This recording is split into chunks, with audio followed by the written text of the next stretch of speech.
It's David Bell, co-founder of Lean Staffing Solutions. Very excited to bring him up here on the air. He's been a leader in the transportation industry for over 25 years, beginning all the way back in 1993. Hey, David, how are you? Hey, doing good, guys. How are you? Doing well. Welcome, David. Thank you. Good to be here. So where are you calling in from, David? I'm actually in my office in Parkland, Florida. Beautiful Parkland. I lived there for about 5 years. Okay, yeah, it's especially beautiful today. We're 78 degrees, and it's a good day to be in Florida. Yeah, perfect. So, David, what's the most core aspect of your business during the coronavirus, during this pandemic? What is your like I said, the core aspect of your business? We're adopting this remote working, is a challenge for every business, but we've seemed to do well with it. And we were able to transition, over 1,300 employees from offices in 4 different spots in Colombia to work from home. And we're getting a lot of productivity out of them working from home. It seems like it's working well. We're prepared to come back slowly and not rush back into the office. And I don't think any of our clients are expecting us to rush back and are in a hurry to get back either. I think we've proven the model. Working remotely has always been a question of how to, with companies in the U.S., how do they manage their satellite office in Colombia?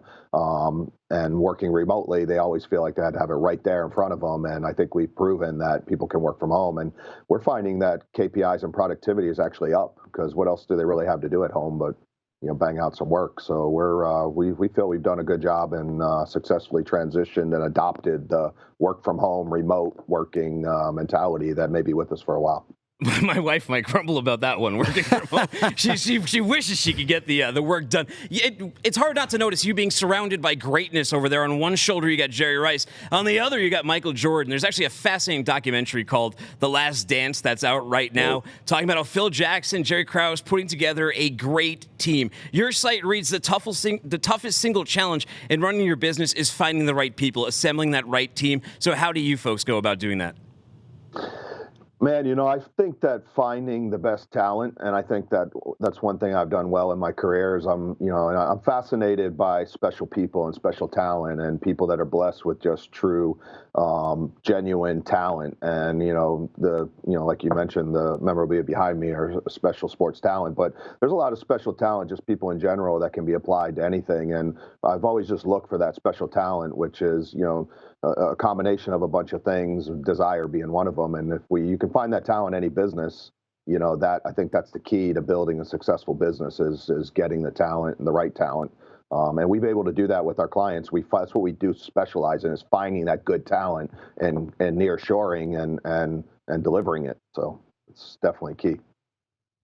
Very interesting. When we talk about working from home and working, you talk about working, what time zones you're in, that type of stuff. Are there advantages to being in Central Time Zone?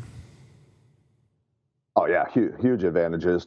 Advantages over different types of call center and outsourcing. When we launched this, we knew that outsourcing wasn't really conducive in transportation because the time difference and the language barriers and the accents. But Colombia is closest culture to America, and being in the Central Time Zone is key because you're interacting daily and you're getting the best of the best talent that wants to work a day job versus going into other countries where you're getting the night job to work in the day while you're there. And most people want to have a normal lifestyle and don't want to work a night shift their entire career. So it's definitely key, especially in the DevOps. At the Leantech, I'm the CEO of Leantech and I run the tech side. And the DevOps is even more important because you're really interacting. Lean Staffing, they have a work they do, they get it done, and then they report back and they have KPIs. And so every day you can kind of measure the work they're doing. But in DevOps, something happens, you need to collaborate. You got to get together with the team and quickly. You can't afford to send an email, wait till the next day they come in, or have your CTO staying up at 1 in the morning, 2 in the morning, trying to work with the team on the DevOps side, which is our Medellin office, is in Leantech. So it's really important on the tech side that we're in the same time zone as our clients in the U.S. David, supply chains have a diverse and seemingly endless series of different needs. What is one of the more interesting staffing fulfillment projects or tech projects that your team has had to work on, a demand by someone in supply chain? I mean, right now with this, with this happening, it's allowed businesses to take a step back and really focus on what do they want to accomplish during this opportunity to get a lot of things cleaned up, get a lot of projects done where they didn't have the bandwidth to complete them and stalling and other priorities. So we've seen an influx of tech work that has said, okay, here's the things we want to do. We've been wanting to do them. We can do them now. We got the time to dedicate. And one of them is just, the definitely the automation and the whole process of automation. And so we're trying to really get heavy into that, and you had Alfonso was on the Fireside Chat yesterday, and he delved into it quite a bit, really well, and did a great job of saying it's not just a one thing, RPA. Let me automate this. It's about setting an automation plan for your business and an automation strategy over the next 6 months to 18 months and where you want to be, and then collaborating on our staffing side so our staffers are also trained in the automation and what they can do to do it better, because it's a collaboration. It's not just build a bot, do it, and now it's perfect and it makes my business better. It's in complete team collaboration. And so what we're really focused on is bringing that collaboration together, both human and artificial intelligence, and getting the blend of the best efficiencies and product. So that's interesting. Companies that are coming into and utilizing your services can be assured that when they bring in these automation and these new technologies, you guys are going out and training your people to make sure that they're up to speed with what that company is doing. Yeah, correct. And, I think that's key, because like any software implementation and onboarding and teaching, transportation's a lot of, old dogs. You got to teach new tricks, and there's a lot of up and coming, but it's still, like you said, I'm 25 years into this, so I'm one of those old dogs, and these are all new tricks we're learning, and making sure that we can onboard it and get collectively the entire teams working together, and, not have people saying it doesn't work. It's, you still got to talk to the customer. They want to hear my voice, and just the different, we can bring it all together and make it everybody work together to transition it and benefit from it. And there's definite benefits from it.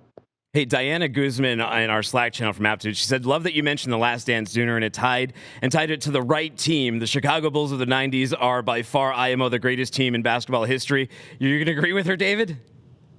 Man, I don't want to get into that debate. That's, I look, like I said, I look for the greatness, and there's greatness. You look at any of the teams, there's definite greatness. And back in that era, the Knicks and the Pistons, and you watch this documentary, and, I see people that I know in some of the audiences, and I pause it, and I'm like, oh my God, look, he's there at the game. And you look back, 20, 30 years. And so I'm not going to, I'm a fan of greatness in general, and I don't like to just say anybody's the greatest. I think greatness is a tough thing to measure against other people. There's different aspects of greatness. All right. You should get into politics, David. That's a very judicious answer. Let's send some people your way. All over, so I got to be careful. Let's send some people your way. You have Lean Staffing and you have Leantech. How do people go and reach out and learn more? Go to leanstaffing.com to learn about Lean Staffing. There's links in there to click to get to Leantech also, or you can go to lean-tech.io. You could email David at leanstaffing.com, go on our website, and we're really easy. We're all over LinkedIn. We're all over Slack. All our sales reps are on Slack, and we've been participating in the event, which has been great. And, everybody's making the best of it, I think. And, there's definitely going to be some virtual stuff that's going to, be a stronghold in the future. You guys have done a great job. Thank you for doing it. No, thank you. Thank you so much for your time, and thank you for your support of not just What the Truck, but FreightWaves in this event. We all appreciate it greatly. Thanks, David. Thanks, David. Great. Thanks, guys. Stay safe. Be well.